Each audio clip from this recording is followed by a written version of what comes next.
नमस्कार, आदाब, स्वागत है आप सभी का सूचना इंडिया न्यूज़ चैनल में। बिल्कुल दोस्तों, जैसे कि आप देख सकते हैं, आपने स्कूल में प्रिंसिपल देखे होंगे, कॉलेजेस में प्रिंसिपल देखे होंगे, लेकिन आज multi specialist new medical college की नवीन प्रिंसिपल हमारे साथ में मौजूद हैं, डॉक्टर संगीता सक्सेना। जैसे कि आप देख सकते हैं, नारी खुद एक नारा है। इंदिरा गांधी से लेके अंतरिक्ष में पहली महिला जाने वाली कल्पना चावला को आप अच्छे से जानते होंगे, वैसे ही महिला सशक्तिकरण को लेके आप देख सकते हैं हमारे बीच में संगीता सक्सेना मौजूद है। आइए सीधा जुड़ते हैं और जानते हैं संगीता सक्सेना का सफर आखिरकार कैसा शुरू हुआ। सबसे पहले सूचना इंडिया परिवार की तरफ से आपको बहुत बहुत बधाई। सीधा क्या कहना चाहेंगे, आपके सफर की शुरुआत कैसे हुई, सबसे पहले ये जानना चाहेंगे। धन्यवाद। शुरुआत तो यदि आप पूछा जाए, मेडिकल कॉलेज में मैंने ज्वाइन किया था 9 जुलाई 1996 को। इसी मेडिकल कॉलेज में मैंने फर्स्ट पोस्टिंग थी असिस्टेंट प्रोफेसर की तरह।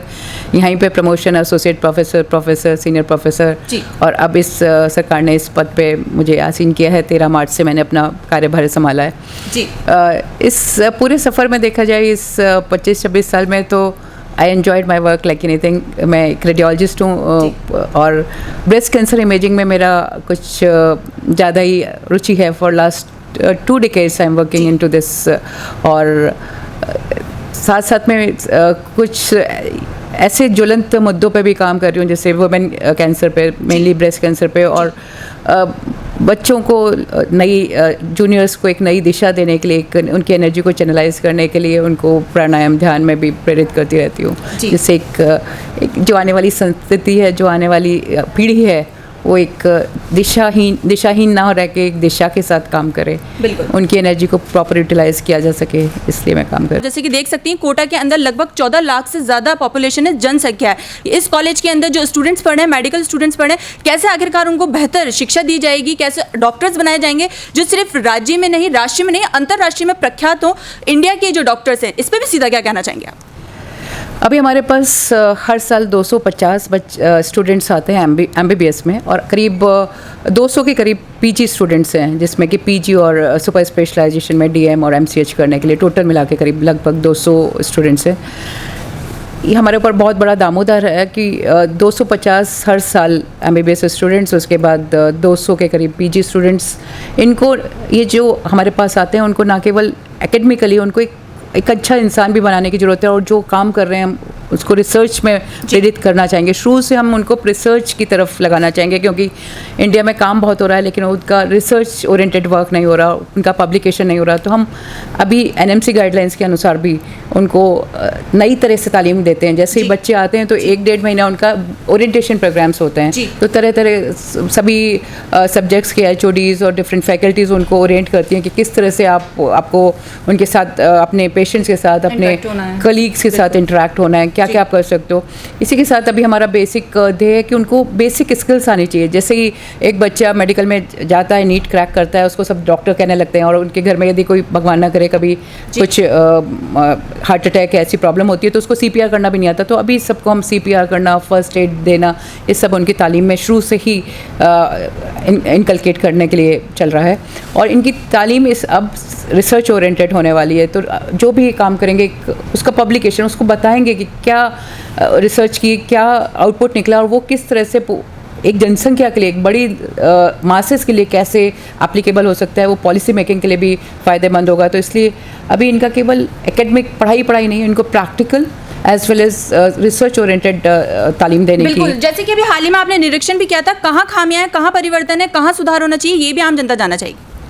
बहुत सारे खामियां भी चल रही हैं, बहुत हमारे पॉजिटिव स्ट्रेंथ्स भी हैं, पॉजिटिव पॉइंट्स भी हैं। जहाँ जहाँ खामियां हैं वो सब अभी इकट्ठा किया जा रहा है, सारे पेपर्स पर लेके अब उनको ठीक करने का, रेक्टिफाई करने का काम शुरू किया है धीरे धीरे।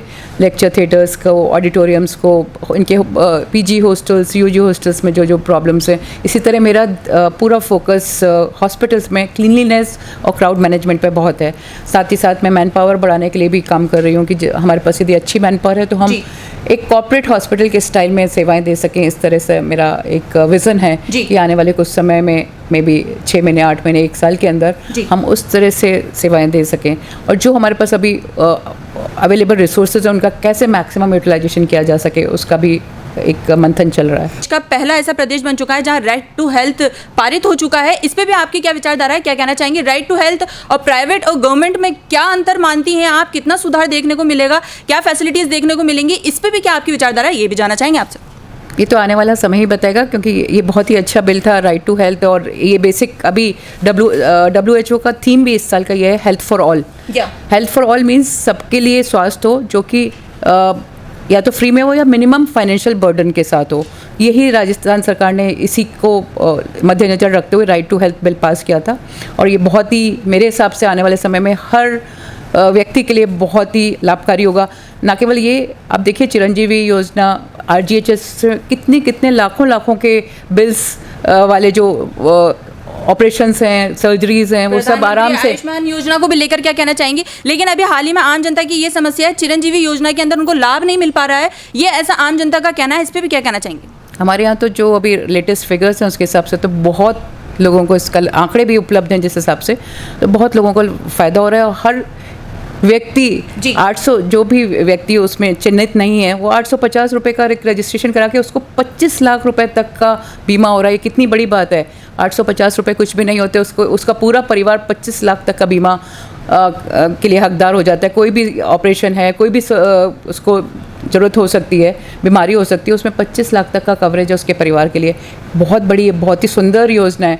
मेरी तो जो संज्ञान में आया है, बहुत लोग इसका आंकड़े जो प्रदर्शित कर रहे हैं, हर महीने हमारी मीटिंग होती है, उसमें जो दिख रहा है उसमें तो करोड़ों लोग इससे लाभान्वित हो रहे हैं, और ये तो बहुत ही सुंदर योजनाएं हैं। बिल्कुल। एक सर्वे के अनुसार ये भी निकल के आया है कि पूरे देश के अंदर प्रति मिनट 7 व्यक्तियों की इलाज समय पे ना मिलने पे मृत्यु हो जाती है। क्या लगता है RTH बिल द्वारा इसमें काफ़ी सुधार देखने को मिलेगा?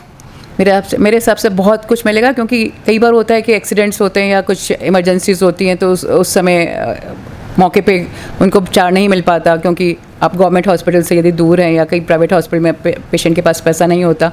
इस बिल के माध्यम से तो बहुत ही फ़ायदा होने वाला है। हर जनमानस के लिए बहुत ही अच्छा बिल आया है, और इसके लिए हम आने वाले टाइम में देखेंगे कि कितने लोग लाभान्वित होते हैं। बिल्कुल। कैंसर पे भी आपकी काफ़ी लंबी स्टडी है, क्या कहना चाहेंगे आप? एक खुद रेडियोलॉजिस्ट भी हैं। कोरोना का आप देख सकती हैं, पिछले 24 आवर्स के अंदर 5000 से ज़्यादा कोरोना पॉजिटिव निकल रहे हैं। एक चिंतन वाली बात है, इस पर भी क्या कहना चाहेंगे? क्या सतर्कता बचाइए, क्योंकि रेडियोलॉजिस्ट हैं आप, आर पार देखने की आप में योग्यता है, इस पर क्या कहना चाहेंगे? क्योंकि CT स्कैन, MRI ये सब चीज़ें उसमें होती हैं, क्या कहना चाहेंगे इस पर भी?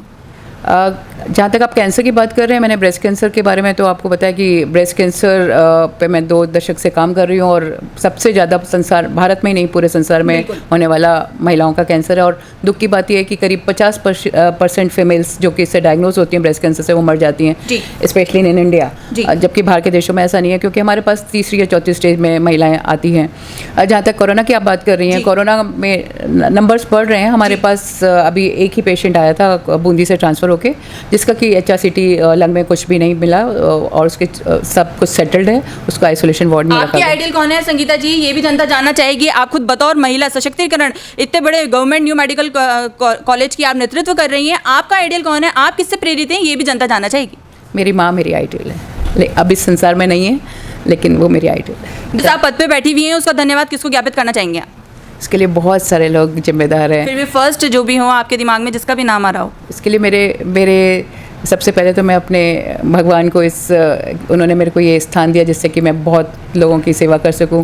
मेरे गुरुजन तो यहाँ मेरे सामने भी बैठे हैं। बिल्कुल। एक बतौर प्रिंसिपल कितनी बड़ी जिम्मेदारी है, आप खुद देख सकती हैं। इतनी बड़ी जिम्मेदारी निभाना, एक सामाजिक को भी निभाना, एक घरेलू को भी निभाना, व्यवसाय को भी निभाना, बहुत बड़ी जिम्मेदारी है। इस पर भी क्या कहना चाहेंगे आप?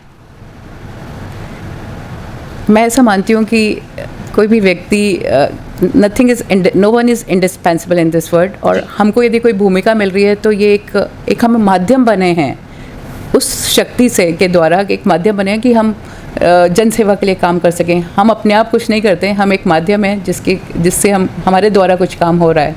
तो ऐसा नहीं लगता मुझे कि आई एम समथिंग, बस मैं एक इंस्ट्रूमेंट की तरह काम कर रही हूँ कि भगवान ने मुझे एक माध्यम बनाया है कि मुझे ये काम करना है, और मेरे द्वारा कुछ हो रहा है। बिल्कुल दोस्तों, जैसे कि आपने देखा सुना जाना कि किस प्रकार से डॉक्टर संगीता सक्सेना ने अपनी विचारधारा बताई। बिल्कुल दोस्तों, साफ साफ कह सकते हैं महिला सशक्तिकरण की एक ये अनूठी मिसाल है। यहाँ पे इन्होंने व्यवसाय को लेके, घरेलू समस्याओं को लेके, सब चीज़ों को लेके यहाँ पे आम जनता से सीधा रूबरू हुई कि किस प्रकार से ये अपनी कुर्सी की जिम्मेदारी बखूबी निभा रही हैं और निभाती रहेंगी। ऐसे जो स्टूडेंट्स हैं जो यहाँ पे डॉक्टर्स बनने की तैयारी कर रहे हैं, मेडिकल सिस्टम से जुड़े हुए हैं, मेडिकल कॉलेज से जुड़े हुए हैं, उनके लिए एक प्रेरणा स्रोत रहे डॉक्टर संगीता सक्सेना। जैसे कि आपने देखा सुना जाना, ऐसी बहुत सी जानकारी के लिए आप हमारे माध्यम से जुड़े रहिए। मैं ज़ेबा पटेल, स्पेशल रिपोर्ट के साथ। धन्यवाद।